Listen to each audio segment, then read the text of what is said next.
This defibrillator may soon be used to save the lives of Syrian protesters. We're in Antakya, the ancient city of Antioch, on the Turkish border to Syria, but that's all we're allowed to reveal. The apartment is a base for Syrian exiles preparing their next smuggling expedition. The rugged terrain, combined with poor, foggy weather, provides ideal conditions for smugglers.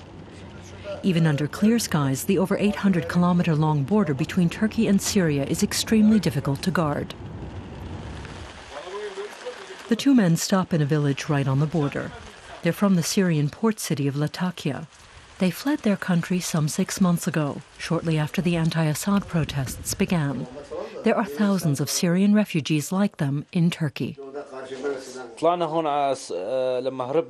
From here, we supply friends in Syria with satellite receivers so they can have unrestricted internet access.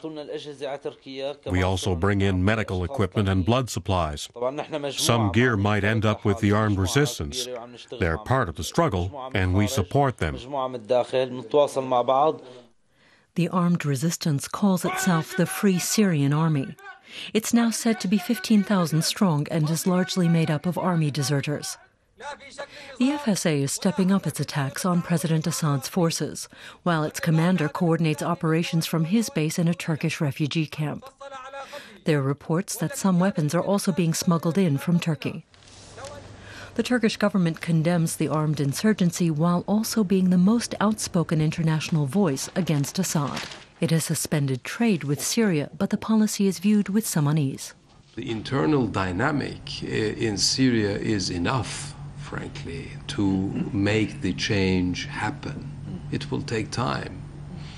And I think the outside forces will just, continue to assist, but will never get involved in it because that is much too complicated.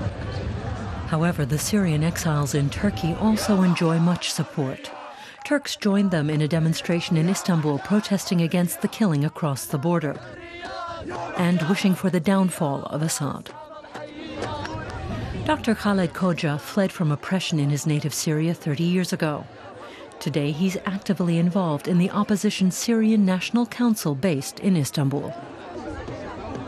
You can't transfer the Turkish state and society one-to-one to Syria, but it is a democratic Muslim country, and that makes it a model for Syrian Democrats like myself.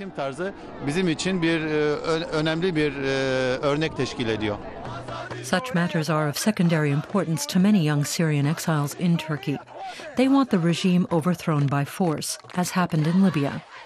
Their older compatriots, however, urge patience.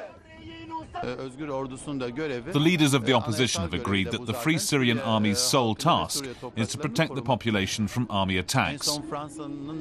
We're hoping that the international community will enforce a protected corridor to Syria to allow the entry of humanitarian aid. The Syrian National Council gathers at an Istanbul hotel to plan for a post-Assad future. Koja is a major figure among the opposition. He and his colleagues are in constant contact with the Turkish Foreign Ministry in Ankara. They still believe the various groups can unite to create a new, inclusive Syria. We want a constitution that embraces all ethnic and religious groups, Sunnis, Alawites, Kurds, Christians. Everyone's rights should be protected. At the Turkish-Syrian border, the two smugglers set off on another journey, although only they know if their cargo really is restricted to medical supplies. This week saw the first casualties of the armed conflict at the border.